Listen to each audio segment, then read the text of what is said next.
pacientes que colaboraram com o vídeo e está à disposição de todo mundo. Começou com uma dor que eu sentia no isquio. Vamos continuar então.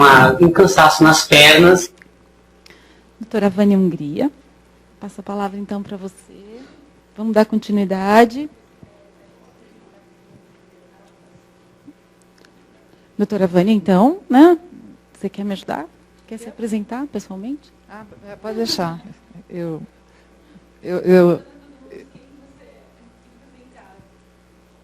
queria só saber...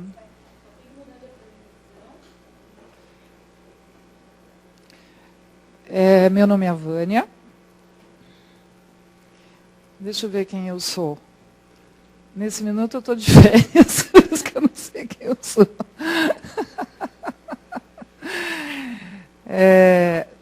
Bom, eu sou médica hematologista, eu trabalho na Santa Casa de São Paulo, e eu acho que de tudo para mim, o que é mais importante é um pouquinho essa coisa da formalidade. Eu sou professora adjunta da disciplina de hematologia e oncologia da Faculdade de Ciências Médicas da Santa Casa de São Paulo. Mas, para mim, isso não é o que mais me importa, não é o meu currículo acadêmico, não. Para mim, embora eu tenha um currículo acadêmico, para mim o que mais importa é realmente a assistência aos pacientes. Então, trabalho muito na área de assistência aos pacientes, formada há 30 anos, trabalhando com mieloma mais ou menos com mieloma não, com as pessoas que têm diagnóstico de mieloma há 30 anos, e é uma área que eu me envolvi muito, porque dentro da especialidade, para quem não está acostumado, dentro dessa especialidade, eu fiz hematologia, depois eu fui desenvolvendo, fazendo oncohematologia, então cuidando toda a área de câncer de hematologia. Então, eu cuido dos pacientes com linfoma, com leucemia, com mieloma, mas realmente eu precisava me dedicar mais do ponto de vista assistencial aos pacientes com mieloma, porque, como eu estou formada há 30 anos, eu vivi e estou vivendo muito a história das pessoas com diagnóstico de mieloma, dos pacientes com diagnóstico de mieloma. Há 30 anos atrás, o cenário era muito diferente de hoje. O cenário, há 30 anos atrás, além de o diagnóstico ser feito com a doença muito avançado, não tinha ninguém.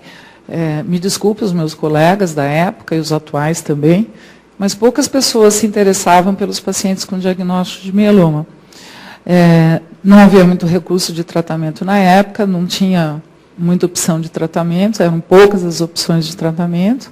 Os pacientes muito complicados, porque a questão do mieloma não envolve um diagnóstico de um hematologista ou oncologista, mas sim o diagnóstico difundido em todas as especialidades. E dentro dos ambulatórios de hematologia, enquanto outras doenças tinham ambulatórios separados, os pacientes com mieloma ficavam junto com outros pacientes sem muita... era muito diferente. Então, e desde aquela época, quando eu era residente, foi uma coisa que me chamava muito a atenção, porque eu fui fazer hematologia exatamente pela questão assistencial. Então, por isso que eu falo que nas minhas apresentações formais existe um currículo acadêmico, mas o meu currículo maior foi a experiência e tudo que eu aprendi com as pessoas com diagnóstico de mieloma e com outros diagnósticos oncológicos. Também sou paciente, também tive linfoma, e então hoje para mim o foco é esse, tá buscando fazer o que eu tiver de melhor dentro de mim, não só como profissional da saúde, mas como pessoa mesmo. Então, acho que o meu currículo maior hoje é esse. É o fato de ter vivido tanto tempo dentro de um hospital assistencial, o fato de eu ter sentado do outro lado da mesa me melhorou, e eu acho que hoje eu sou uma pessoa muito melhor. E quando eu assisto esses vídeos, eu conheço a Lúcia, conheço o Dado, a amiga da Lúcia, que agora esqueci o nome dela, a Marisa, e todas as pessoas que estavam envolvidas, esqueci seu nome, Rogério. O Rogério conhecia mais de nome do que pessoalmente. Enfim, tantos anos que conheço a Lúcia, minha prima, descobri, inclusive, depois que era minha prima, e conheço o Dado, sentei quantas vezes para conversar com o Dado, e aí eu vejo o vídeo, é como se eu estivesse vendo pela primeira vez, porque de tudo que vocês colocam, óbvio, o Dado eu converso muito com ele, mas de tudo quando vocês colocam, parece que é sempre diferente, sabe? Sempre eu aprendo mais uma coisa, sempre vocês falam mais alguma coisa que eu tenho para aprender. E a Lúcia falou que a gente muda muito, né? Eu acho que a gente muda muito. Então, aquilo que a gente nem lembra, aquela coisa pequena que a gente achava tão importante, a gente esquece, né? Deleta. E a coisa do ser feliz, eu fico muito feliz de ver o Dado feliz. E vejo mesmo o Dado desde o momento da primeira vez que nós sentamos para conversar até hoje. Eu fico feliz porque eu vejo você feliz. É isso que, para mim, importa, sabe? Eu vejo que você está feliz, entendeu? Não foi uma frase de efeito. Realmente eu sinto isso. E o Dado é um paciente nosso lá da Santa Casa de São Paulo, e hoje em dia, dentro da Santa Casa de São Paulo, o Dado, claro, é uma pessoa muito especial, e amigo de todos os pacientes que tem lá, ajuda muito, porque eu acho isso muito importante, isso que a Marisa colocou, de um estar ajudando o outro, eu acho isso muito importante, sabe, passar a experiência um para o outro, dar a mão, dando a mão, eu não tenho dúvida de que isso fortalece mesmo. E no nosso ambulatório, hoje é o nosso ambulatório de mieloma, como é a semana de conscientização de mieloma, estão todos lá de camiseta da semana do mieloma, tem 39 pessoas sendo atendidas lá, que é a média de consultas que a gente tem nesse ambulatório. E aí, é um ambulatório com muita gente, claro que tem muita espera, e o Dado está sempre lá tranquilo, sentado, esperando e conversando com as pessoas, ajudando. Não é todo mundo que tem acesso realmente, por mais que a gente faça um ambulatório onde a gente tenha um acesso e dê material para os pacientes lerem, não são todos que compreendem. Então, eu acho que é muito importante, e por isso a minha frase, na semana de conscientização do mieloma, eu quis muito no vídeo estar explicando, não é? Esqueci seu nome, que foi lá fazer o filme. Desculpa. Mas eu falava para ela, olha, na semana de conscientização do mieloma, a gente não precisa falar para as pessoas que sempre ouvem, sempre falam, sempre isso. Nós precisamos falar para os clínicos, para os ortopedistas, para o nefro, para o reumatologista. São essas pessoas que precisam ouvir. São essas pessoas que é por onde os pacientes vão que precisam ouvir. Então, eu acho muito importante. Então, esse trabalho da conscientização tem que ser muito voltado para essas pessoas. E volto a dizer que o Dado, dentro da Santa Casa hoje, é uma pessoa tão especial que ele é amigo de vários chefes. Ele toma café no shopping Pátio Genópolis com uma das pessoas mais admiráveis da Santa Casa, que é o professor Wilson Luiz São Vito, que é uma referência nacional e internacional de neurologia, se tornou um amigo íntimo do Dado dentro da Santa Casa. Então, eu acho que a Santa Casa é muito grande e tal, mas eu acho que ainda a gente consegue ter família lá dentro. Em 1998, você pediu para eu falar de mim, eu vou falando, tá? Depois eu falo mais. E em 1998, eu conheci o International Myeloma Foundation. Naquela época, a Suzy Noves, a presidente da IMF, eu conheci indo a um congresso. E eu fiquei muito encantada exatamente por essa questão de levar informação ao paciente. Então, a minha primeira ação, do ponto de vista de levar informação, fora a questão acadêmica, foi pegar o primeiro livrinho, o primeiro manual para o paciente e traduzir eu mesma o manual. Eu tenho em casa, inclusive, conservo, que eu traduzi à mão, né? E começamos distribuir, eu imprimia e distribuía para os pacientes, tal. Não essa coisa hoje, tudo bonitinha, tal. Aquela coisa que eu imprimia mesmo no ambulatório e distribuía. E lembro bem que na MF, eles pediram então para eu mandar para eles que eles iam imprimir lá. Daí eles imprimiram e uns portugueses pegaram o manual e disseram que aquilo não era português.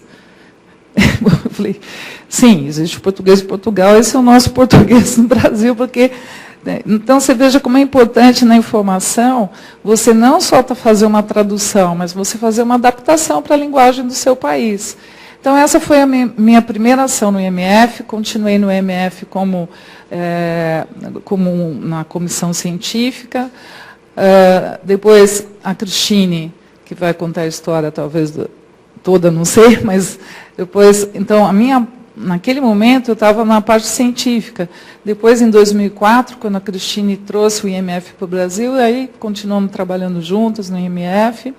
Já na Abrale, faço parte da comissão científica, já são várias ações também. E agora, com a Luciana, só para lembrar, no nosso primeiro seminário para o paciente, em 2004, a Luciana, que eu a conhecia pessoalmente, nós convidamos a Luciana para falar para os pacientes. Inesquecível aquele momento, porque eu estava muito estressada, porque era um movimento novo aqui no Brasil, você dar aula e informação para o paciente. Então, são momentos absolutamente inesquecíveis e eu fico feliz que tudo isso cresceu. Tem a MF, tem a Oncoguia, a Abrale, todo mundo, e todo mundo voltado para toda essa atenção. Então, eu acho que, para mim, era muito importante estar em São Paulo nessa semana de conscientização, só que as minhas férias estavam marcadas há um ano. E aí marcaram a semana de conscientização exatamente nessa semana.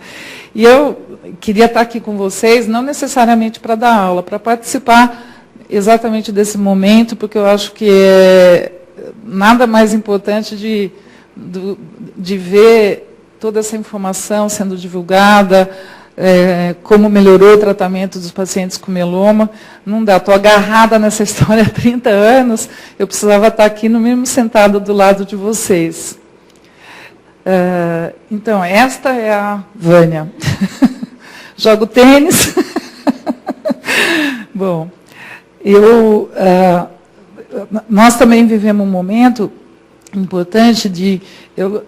Eu trouxe um material para falar um pouquinho da questão do mieloma, mas eu acho importante esclarecer que um dos motivos pelo qual as pessoas... Eu aprendi já na minha faculdade, na minha graduação, que para a gente fazer um diagnóstico daquela doença, você tem que estar pensando, óbvio, naquela doença, e muitas vezes tem entrado em contato, pelo menos alguma vez você está pensando. Então, como é uma doença que é 4 em cada 100 mil, não é uma doença frequente. Eu tenho um residente que fala para mim que não é verdade, porque no nosso ambulatório ele vê mais mieloma do que gripe. Mas é que você, num centro de referência, acaba vendo muito paciente. Não dá para comparar a experiência que você vai adquirindo quando você está no serviço de referência, numa faculdade, etc. E tal. É muito diferente. Então, por que muitas vezes as pessoas não pensam no diagnóstico? Porque o mieloma corresponde a 1% das doenças malignas e 10% das doenças oncohematológicas. Então, dependendo do caminho onde você está olhando, para que lado você está olhando, você vai ver que realmente a doença é muito rara. Por um clínico, então, vai ser mais rara ainda. E dentro da oncologia, na oncohematologia, mieloma é mais frequente realmente que cada tipo de leucemia. Mieloma é 4 para cada 100 mil, leucemia mieloide crônica é 1,3 para cada 100 mil. Então, dentro da oncohematologia, para nós é uma doença muito frequente. Os oncologistas, eles tratam, na maioria das vezes, os oncologistas estão tratando o quê? O que é mais frequente.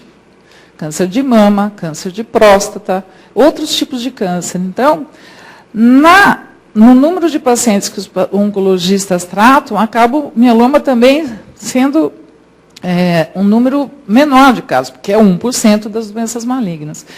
Aí vem uma diferença também, que tem um oncologista que se dedica mais à oncohematologia. Então, eu estou esclarecendo isso porque muitas vezes as pessoas perguntam, eu vou tratar com oncologista ou vou tratar com hematologista? Eu sou hematologista e vou dizer que acho que deve tratar com hematologista. Mas... por quê? Porque quem faz oncohematologia acaba vendo muito mais esse paciente, vai ter muito mais experiência. Mas existem muitos oncologistas que se dedicam também à área de oncohematologia. Mas acho que, se perguntar para mim se deve tratar com oncologista e com hemato, é óbvio que eu vou dizer que é com hematologista. No nosso caso, na Santa Casa, nós temos mesmo quem faz oncohematologia, faz oncohematologia. Quem faz coagulação, faz coagulação. Então, mesmo dentro da hematologia, tem essa diferença. Estou fazendo essa colocação aqui porque muitos perguntam isso. Então, quem trata o paciente com mieloma? Hematologista e oncologista. Dentro da área do oncohematologista, acaba sendo uma experiência maior por conta disso, mas tem oncologistas que se dedicam a isso. Com relação à idade, a idade média e mediana, no Brasil, em torno de 60 anos, dentro das nossas estatísticas, mas a gente sabe que na literatura é 67 anos. Mas cada vez temos doentes mais jovens. O mais jovem, do caso que nós estamos sabendo que não é nosso, que é um paciente que está em Salvador, que o Edivan, que é um assistente nosso na Santa Casa, viu, tem 9 anos de idade, acabou de fazer o diagnóstico no paciente com 9 anos. Semana passada teve aquele evento lá em Boston, né, que a Janssen levou só 3 brasileiros, podia ter levado muito mais, já fazendo um comentário. Esse caso, inclusive, o Edivan levou para discutir lá um paciente de 9 anos, lá no Dana Fábio, o paciente mais jovem que eles tiveram foi com 12 anos de idade. É muito raro isso. Eu nunca tinha visto. O mais jovem que a gente já tinha visto era de 18 anos.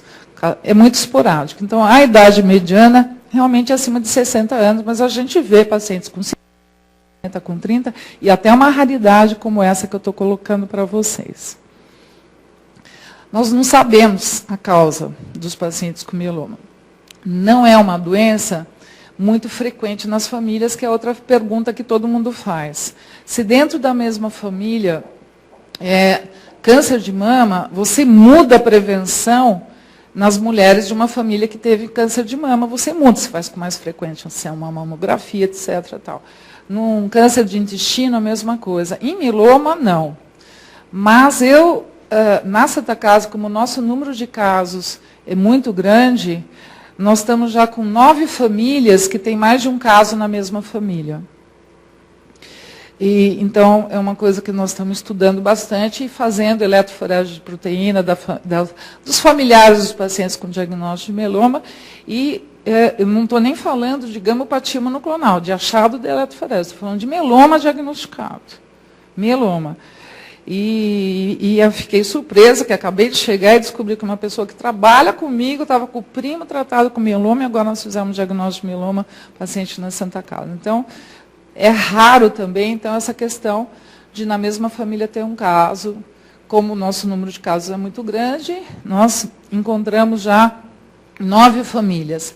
E são casos de mãe e filha, tem um caso recente de mãe e filha, de 2 irmãos e primos, não.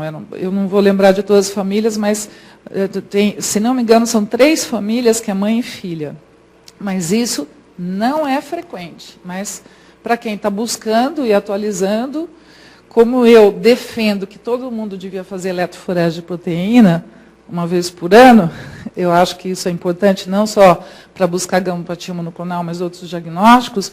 Então, não é porque tem um paciente na família que teve mieloma que tem que fazer o exame. Todo mundo deveria fazer esse exame. Ninguém sabe a causa da doença, mas a gente sabe que tem anormalidades genéticas intrínsecas às células de mieloma. O que é isso?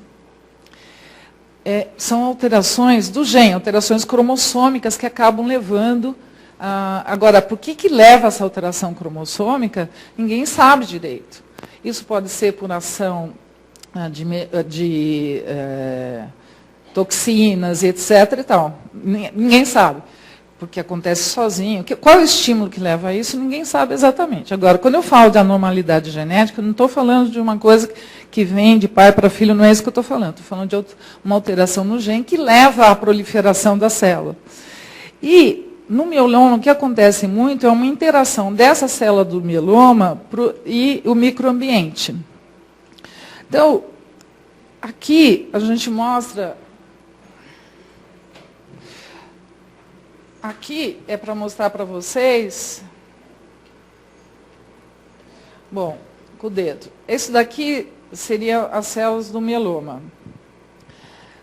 Na verdade, a célula do mieloma que são quem? São os plasmócitos que normalmente existem dentro da medula óssea, onde é o tutano do osso, até 4%. Esses plasmócitos começam a aumentar. Mas, para vocês entenderem, isso daqui é um plasmócito.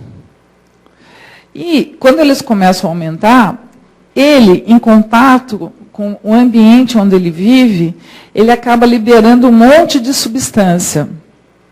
E essas substâncias que nós chamamos de citoquinas, elas vão ajudar em todo o quadro clínico que eu vou explicar para vocês. Por que eu estou mostrando esse desenho complicado aqui para vocês? Para mostrar que, em cima do entendimento de toda essa biologia da doença, é que têm sido desenvolvidas as medicações. Isso é muito importante. Então, o entendimento da biologia da doença desenvolve e conhece alvos onde as ações, onde esses medicamentos vão haver. Então, o clássico é isso que eu vou mostrar para vocês. Essa célula, vou mostrar um exemplo, só para vocês entenderem como é que tem sido o desenvolvimento das drogas novas. As células do mieloma em contato com o microambiente acaba estimulando uma substância que aumenta a quantidade de vasos, que a gente chama de angiogênese.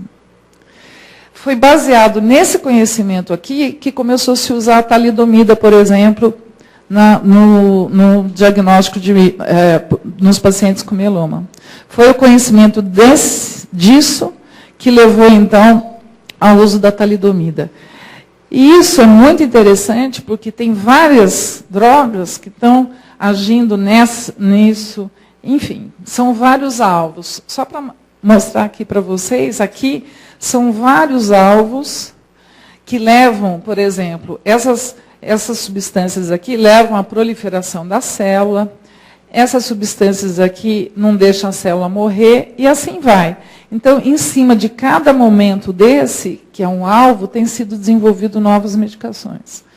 Então, você conhecendo melhor a biologia da doença, você consegue desenvolver mais drogas novas, e isso é um conhecimento muito importante que está levando todo esse desenvolvimento de drogas que vocês veem. Então, aqui é a célula do mieloma, que são os plasmócitos, e esses plasmócitos, então, eles vão infiltrar a medular óssea. O tutano, que é o que preenche o osso, no indivíduo adulto, ele está principalmente no que a gente chama de esqueleto axial, que é o crânio, coluna vertebral, arcos costais e bacia. Então, onde a doença começa mais frequentemente? Ela não começa comprometendo a medula óssea todinha. Hã?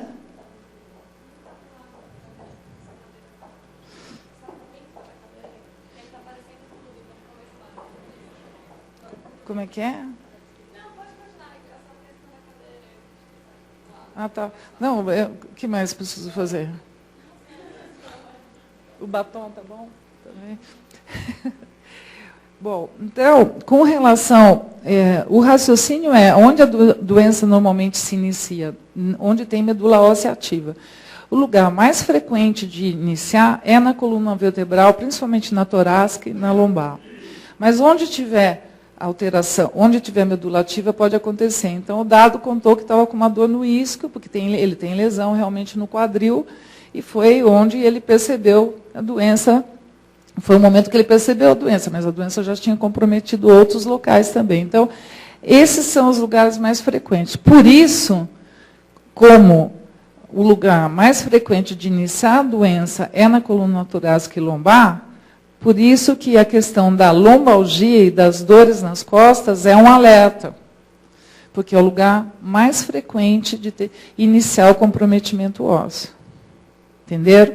Então, esse é o motivo pelo qual ter dores nas costas, mas lembrar sempre, dores nas costas pode ser o carro, pode ser o colchão, pode ser tudo, e, eventualmente, pode ser um problema, e, para isso, tem que ser bastante diagnosticado.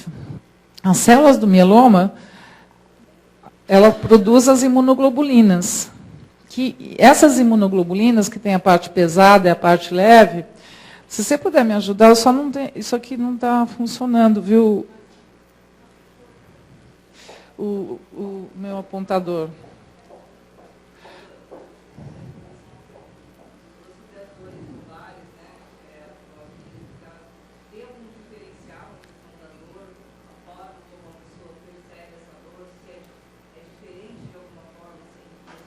Quando eu mostrar os exames que são realizados para investigar a dor, daí eu explico melhor, tá? Bom, volta aqui para mim para eu ir falando, por favor. Então, com relação aos plasmócitos, não está funcionando o laser point. Essa célula produz as imunoglobulinas. Isso é produzido normalmente, e tem a cadeia pesada e a cadeia leve das imunoglobulinas. Então, isso é produzido normalmente. Eles produzem a imunoglobulina G, a imunoglobulina A, a M, a D, a E. Se eu tenho uma doença onde aumenta muito a proliferação de determinadas células, essas células vão estar produzindo mais imunoglobulina. Essas imunoglobulinas, elas no sangue, quando elas estão aumentadas, elas vão aparecer uma alteração na eletroforese de proteína. Por isso que a eletroforese de proteína é importante. A imunoglobulina que é mais secretada no mieloma é a IgG. Então, 60% secreta IgG. Então, qual é o exame que eu faço para detectar isso? A eletroforese de proteína. Porque essas proteínas, essas imunoglobulinas, eu sou capaz de identificar na eletroforese de proteína como pico monoclonal. A eletroforese de proteína, eu queria passar.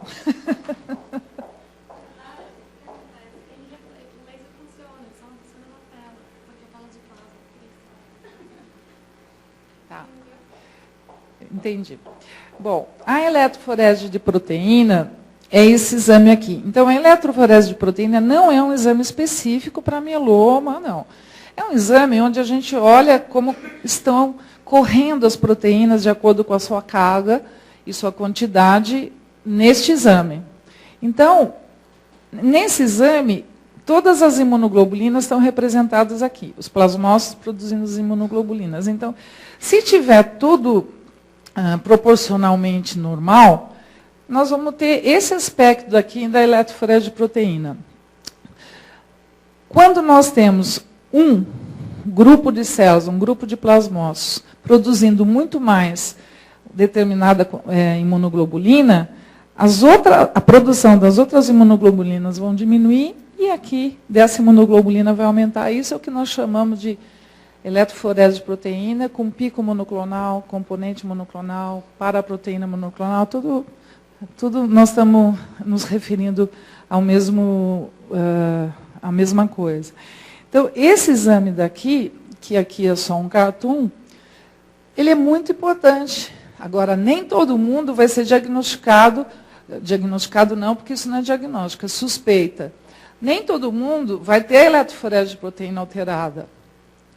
Em torno de 80% dos pacientes vão ter eletroforese de proteína alterada ao diagnóstico, mas outros pacientes não. Por quê? Porque muitas vezes essa célula, ela produz aquela parte que eu chamei de cadeia leve. E isso muitas vezes não aparece no sangue, mas aparece na urina. Então, quando existe suspeita, nós não vamos fazer eletroforese de proteína em todo mundo, na urina. Mas, se eu estou suspeitando muito do diagnóstico, e por alguns macetes que a gente vê na eletroforese de proteína, a gente tem que também fazer a eletroforese de proteína no sangue e na urina, porque na urina vai ter essa cadeia leve. Então, o paciente que secreta cadeia pesada e leve, eu acabo detectando aqui na eletroforese de proteína. Mas o paciente que só secreta cadeia leve, a cadeia leve ela passa pelo rim. A cadeia pesada não, mas a cadeia leve passa pelo rim. Então ela vai filtrando e vai aparecendo na urina. Então, quando eu tenho suspeita, eu não posso me satisfazer só com a eletroforese de proteína no sangue, não. Tenho que fazer na urina também. Bom, a maioria dos pacientes a gente detecta isso. Eu estou falando de diagnóstico, não estou falando de acompanhamento. Porque no acompanhamento, aí sim, para a gente avaliar a resposta, a gente precisa fazer o exame no sangue, precisa fazer o exame na urina e etc. Então, essa é a porcentagem de pacientes que tem IgG 55% a 60%, IgA 20% a 25%, em torno de 15% a 20% de paciente tem cadeia leve e alguns pacientes raramente são não secretores. Então, o estudo do perfil proteico tem que ser feito pela eletroforese de proteína. Agora, quem vai dizer qual é o tipo de imunoglobulina que é a imunofixação de proteína, que vai dizer se é IgG, se é kappa, se é lambda. Então, e a quantificação das imunoglobulinas e das cadeias leves são feitas por uma técnica que se chama nefilometria. Isso é muito importante, porque tem muito laboratório muito ruim. Tem muito laboratório muito ruim.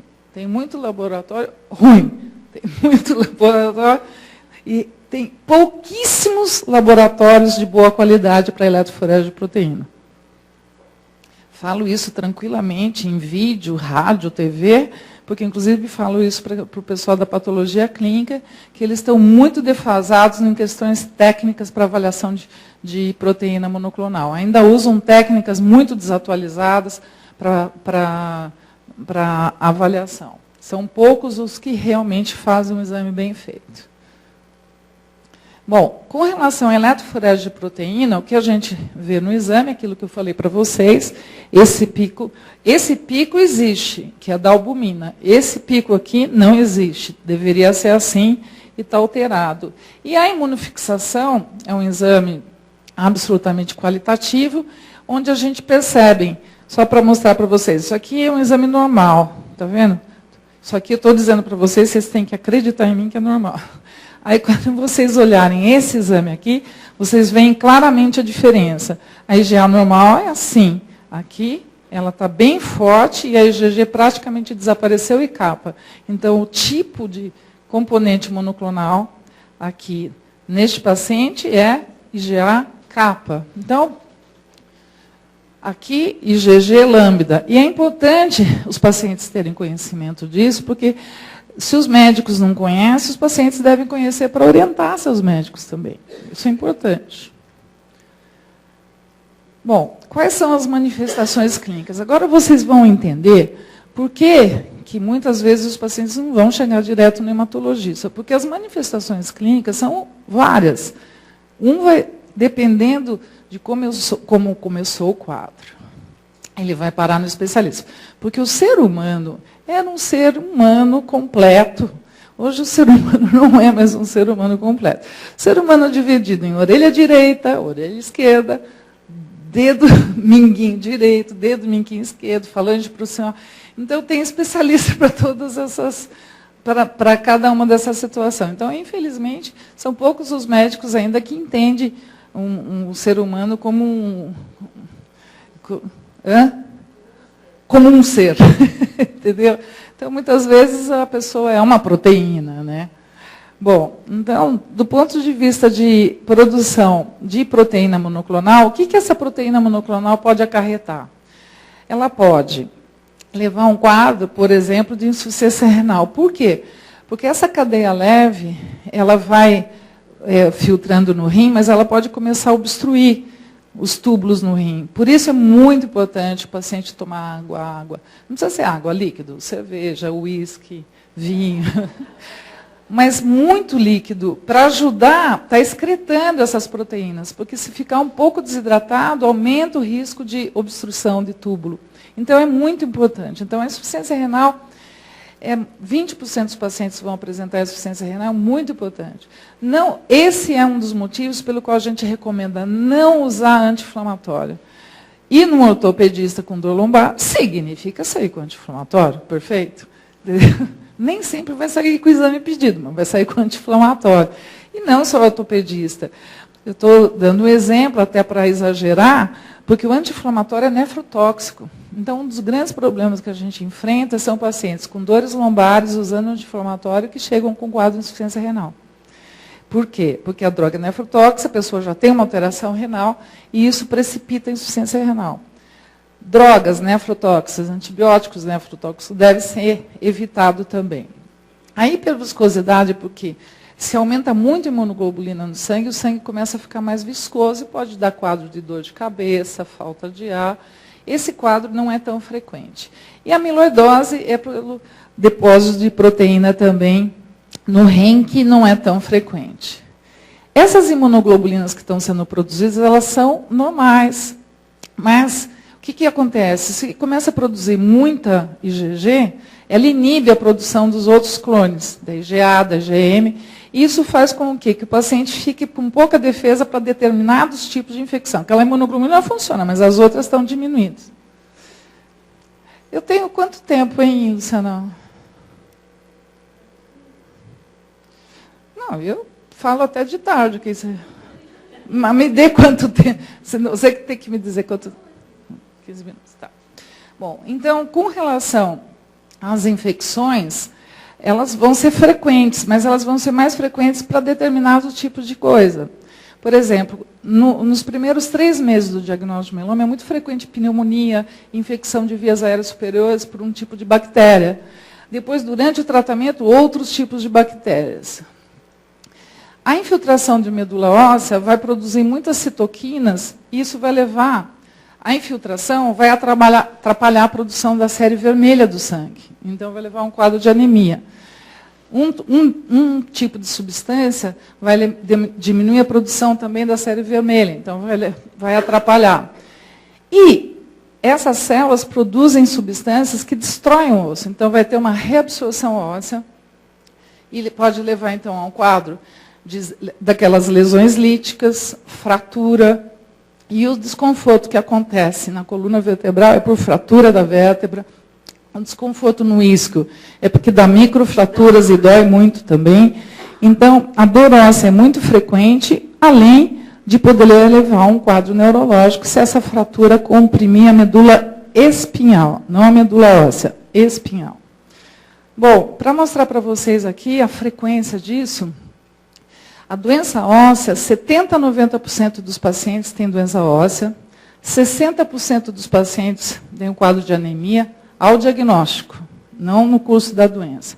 25% têm hipercalcemia, insuficiência renal 20%, infecção 15% a 50% e hiperviscosidade menos que 10% dos pacientes. Então, como vocês veem, o clássico mesmo, que chama atenção, é aquele paciente que tem dor óssea, que é muito frequente, e pode estar acompanhado de anemia dos outros sintomas. Mas o mais frequente mesmo, ao abrir o diagnóstico, é a doença óssea. E como a gente faz, então, para avaliar a doença óssea? Se eu sei que o paciente tem um diagnóstico de mieloma, eu tenho que fazer um raio-x convencional para ver se ele tem alterações. A tomografia pode ser utilizada para para identificar melhor algumas lesões, mas a ressonância magnética, junto com o raio-x, são os principais exames para ajudar a identificar. Então, como ela perguntou, o paciente está com dores nas costas, eu estou avaliando esse paciente, e tomando anti-inflamatório, e não melhora e piora, eu tenho que fazer um exame. O problema é que, muitas vezes, como dores nas costas é muito frequente, as pessoas não fazem exame. Vão medicando. Tudo bem, não vai ser tudo mieloma, mas... E também não vai ser tudo... Não são todas as dores que não é nada, que é só má posição. Então, tem que fazer o diagnóstico. Então, tem dor lombar, está persistindo, tem que fazer diagnóstico. Faz raio-x, está normal, tem que fazer ressonância magnética. Por quê? A alteração do raio-x só vai aparecer quando tiver fratura. E fratura de vértebra não é assim, cai pedacinho. Não, ela fratura e vai fraturando e vai diminuindo a altura da vértebra. Então, os pacientes chegam a diminuir 4, 5, 12 centímetros, porque as vértebras vão diminuindo de altura. E isso é fratura. E muitas vezes, o plasmocitoma pode crescer e comprimir a medula espinhal. Então, não tem fratura ainda no osso, mas o tumor de plasmócitos está comprimindo uma raiz nervosa. E aí vai doer. Então, você não pode também ficar satisfeito. Faz um raio-x, o senhor não tem nada. É psicológico, né? Porque médico também tem essas coisas, né? A dor é psicológica, né? Você está morrendo de dor e alguém falando para você que você...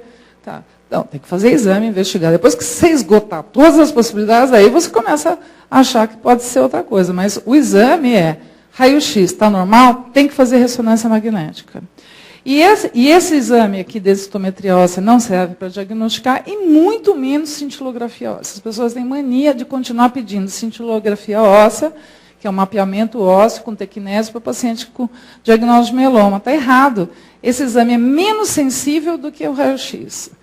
O mapeamento com tecnésio serve para câncer de mama, para câncer de próstata, etc. E tal, mas para mieloma não serve. Então, e isso é fundamental. Então, e o PET scan não tem ainda uma recomendação específica no diagnóstico de mieloma, tem muito falso positivo e muitas vezes não identifica exatamente o que você está procurando.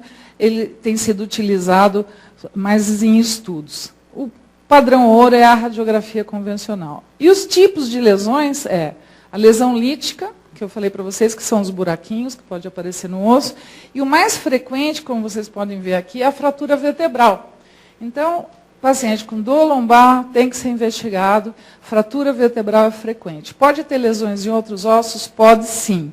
Pode ter, mas o mais frequente é crânio, coluna vertebral, arco costal e bacia, mas pode ter no fêmur, no úmero, em outros locais pode ter lesão também, mas o mais importante são essas lesões. E como é que eu faço o diagnóstico? Então, para fazer o diagnóstico, o ideal é se fazer um aspirado da medula óssea da crista ilíaca, e nesse aspirado nós vamos encontrar essas células que vão fazer o diagnóstico. Se fizer uma punção de medula óssea, ou a biópsia de medula óssea, e não encontrou número de células suficientes para fazer o diagnóstico, você vai ter que ir e biopsiar a lesão, porque a doença pode não estar comprometendo aqui. Então, você tem uma lesão na vértebra, estou suspeitando de mieloma, faço a biópsia da medula óssea, não faço o diagnóstico, tenho que ir lá na lesão e biopsiar a lesão. E com isso, e os achados do componente monoclonal, a gente pode fazer o diagnóstico, então, do mieloma. E o tratamento do mieloma, ele depende muito de vários fatores. Esse dado é muito importante, principalmente hoje, depois desses 30 anos, tem muita medicação, muitas coisas a serem feitas. Então, a gente precisa considerar a idade do paciente, as outras doenças que estão relacionadas, porque as drogas têm efeito colateral e muitos pacientes não devem usar determinadas medicações por conta do efeito colateral, devem usar a outra medicação. E assim vai. Então, isso tudo tem que ser pensado. Onde a pessoa vive, se eu for fazer uma medicação via oral, endovenosa, subcutânea, e a experiência da equipe médica, que conta muito a experiência da equipe médica.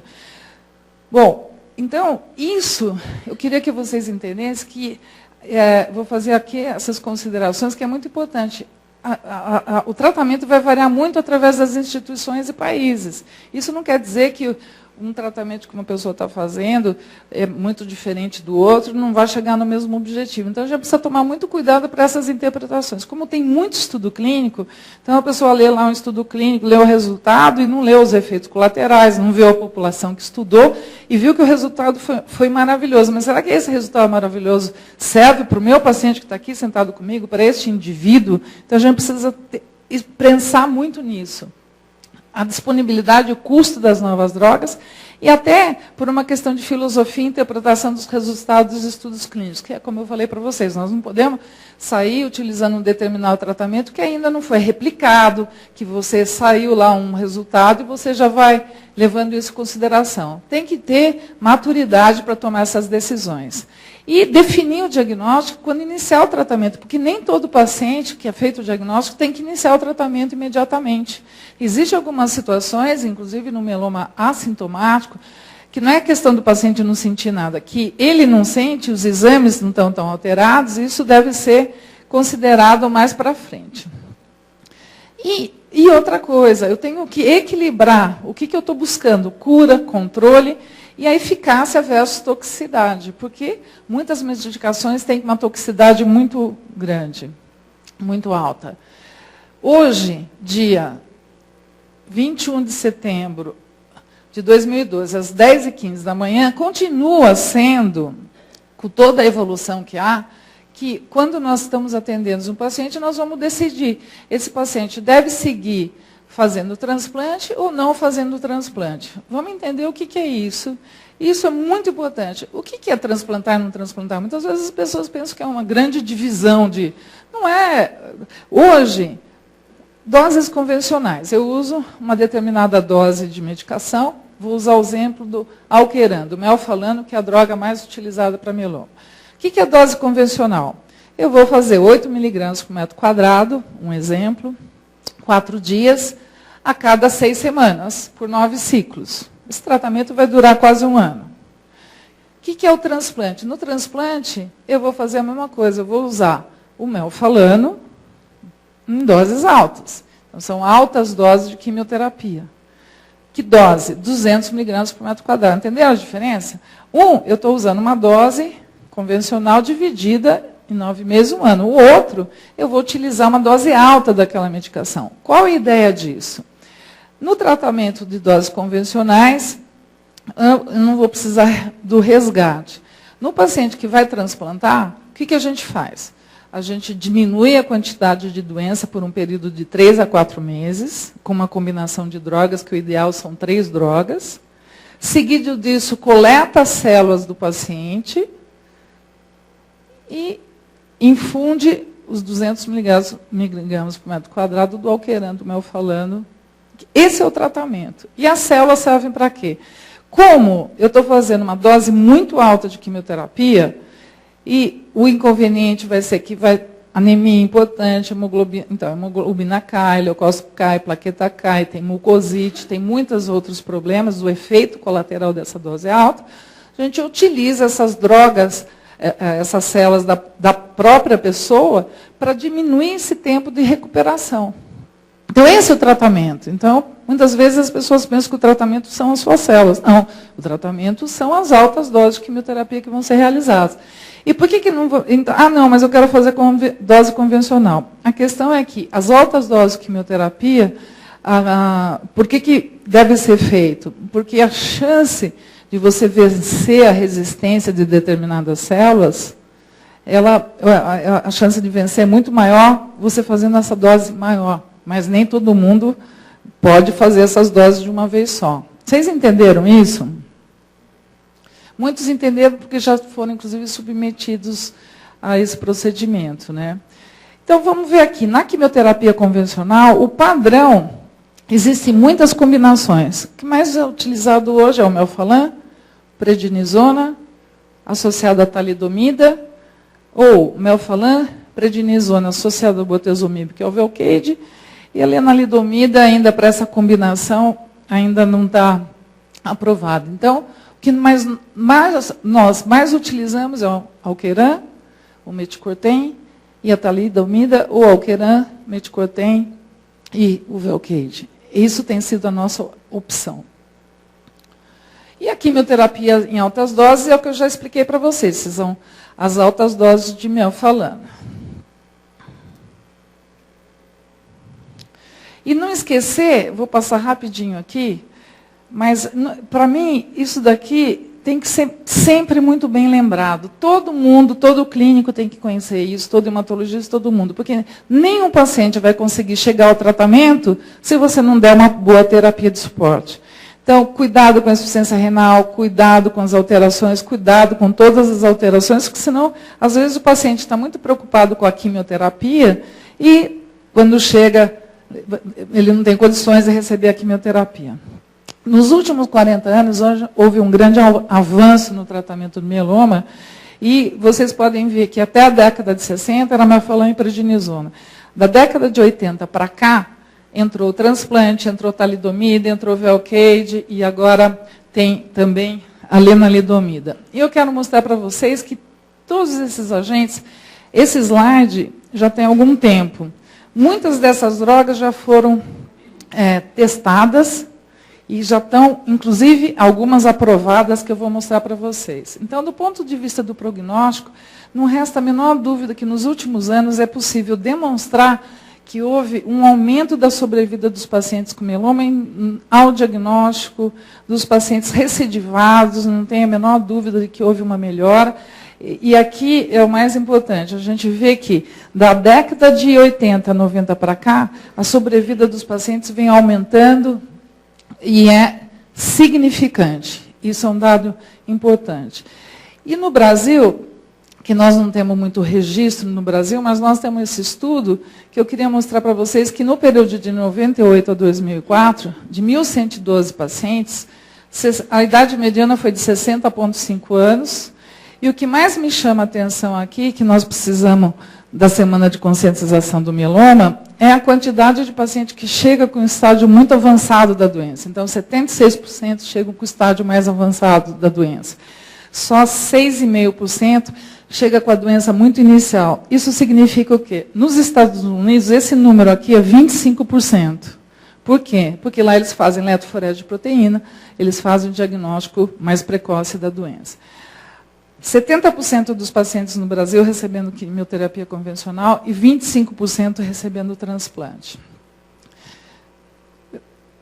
Quais são as drogas aprovadas no Brasil? Então, esses são os quimioterápicos aprovados no Brasil.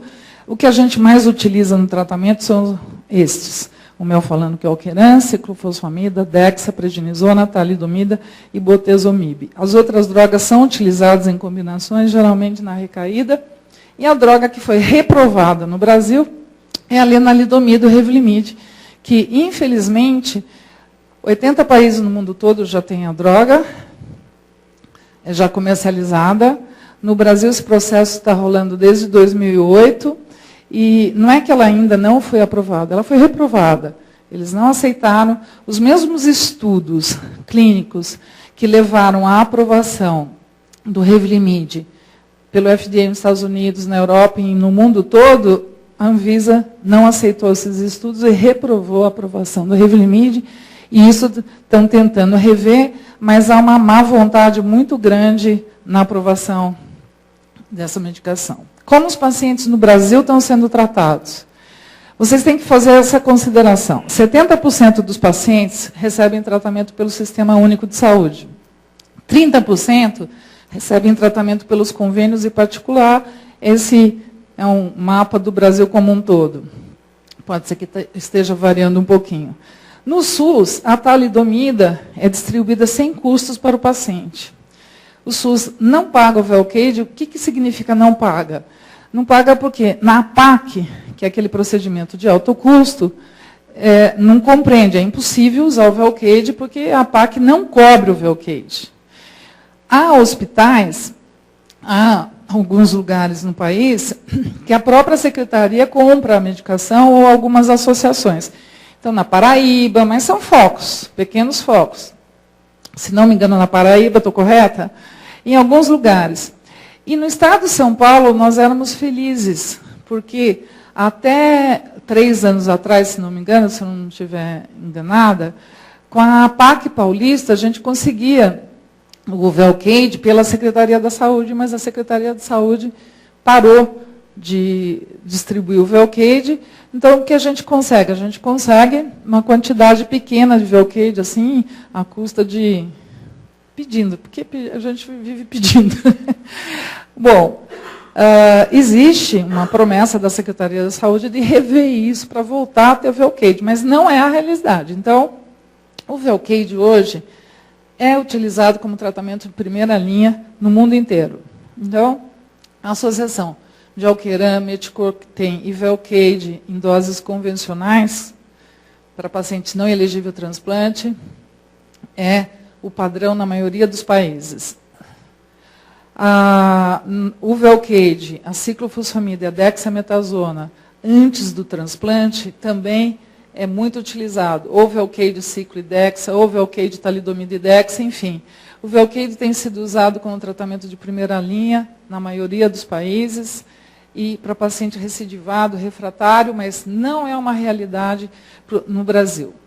Então, não são todos os centros do Brasil que têm acesso também ao transplante autólogo de medula óssea. E o tratamento, então, no convênio. Como tem sido feito o tratamento? A talidomida é distribuído também sem custo para o paciente. O convênio paga o Velcade, se não todos, a grande maioria. Os convênios têm pago o Velcade como primeira linha para paciente elegível ao transplante e não elegível também ao transplante, e não são todos os convênios que pagam o transplante autólogo da medula óssea. Quantos absurdos tem aqui? Uns 15, né? Já falei uns 15 absurdos, já perdi a conta de quantos absurdos, mas eu não sei qual é o pior, sinceramente. Eu acho que é tudo pior. Agora, transplante autólogo de medula óssea, a ANS dizer que está regulamentado, que todos os convênios têm que pagar, mas é uma mentira que existe. É uma mentira que existe, porque não paga. Não paga. Está cheio. É óbvio que a gente não paga, é um absurdo e pronto. Desculpa, mas a questão é que é um absurdo. Entendeu? Então, toda vez eu me irrito, toda vez que eu vejo lá, a ANS regulamentou o quê? Regulamentou absolutamente nada. O transplante autólogo de medula óssea tem muitos convênios aí que não pagam.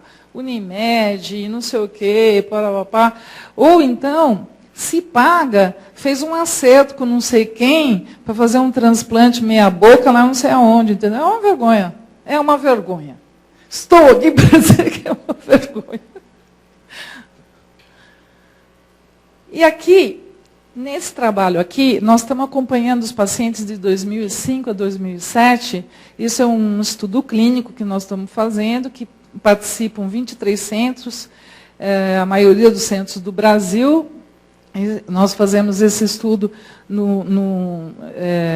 dentro de um site que está dentro da página da IMF. E o que nós vimos? Então, de 2005 a 2007, quando já estava, inclusive, Velcade liberado, nós observamos que, como primeira linha, nenhum paciente foi tratado nesse período com Velcade, de 2005 a 2007.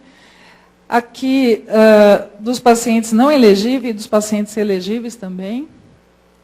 Já, como na primeira recaída, já encontramos pacientes usando o Velcade, e o Revlimid e a lenalidomida tiveram 6 pacientes na segunda recidiva e 2 pacientes na terceira recidiva que foram aumentando.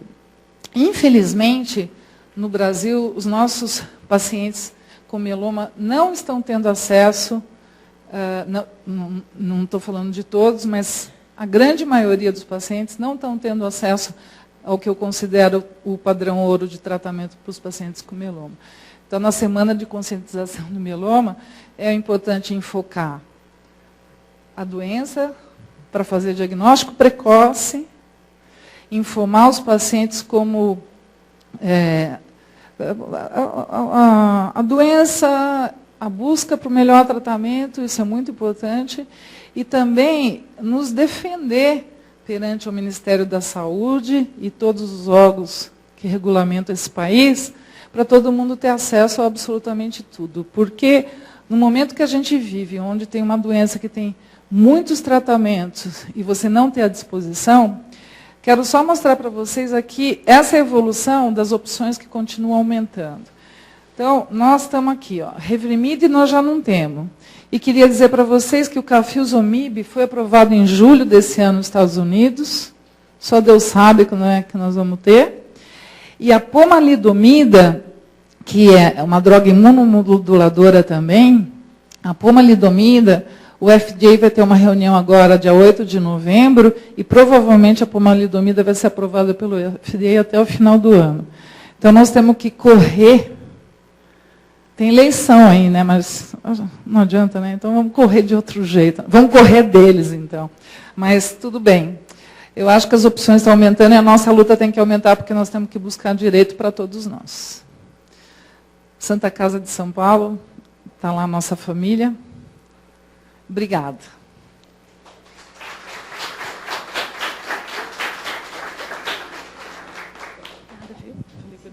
Muito bom. Doutora Vânia, muito obrigada. Acho que para a gente dar continuidade e tentar